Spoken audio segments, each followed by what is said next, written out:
एक पर एक मूर्ख सब कते अथी लागै छलखिन हेँ, जे बुझाइत नहि कि पढ़ल नहि छथिन। तऽ विचार सबसँ पैघ चीज छै। आइ काल्हिके लड़की सबके की ख्वाहिश रहै छनि, जे कि हम दू हमार दू, मतलब हम रही, हसबैंड रहै, बाकी बात केओ नहि रहै।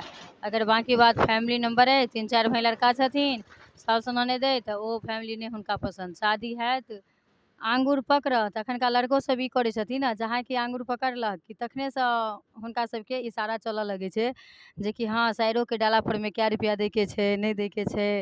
मतलब ओ जहन कहथिन तकर बादे पड़ै छै, जे हिसाबसँ ओ कहलक वएह हिसाबसँ। तऽ मतलब एतेक अपन अन्दर लड़कीसब लड़काके कऽ लै छथिन।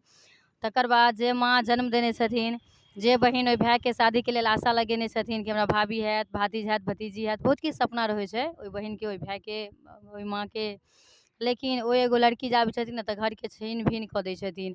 मतलब पूरा उल्टे उल्टे, कखनो मतलब नीक सोच नहि, कि अपन जे माँ अहाँके जन्म देने नहिराके छिए, तऽ अहाँके नहिराके मम्मी की बात नहि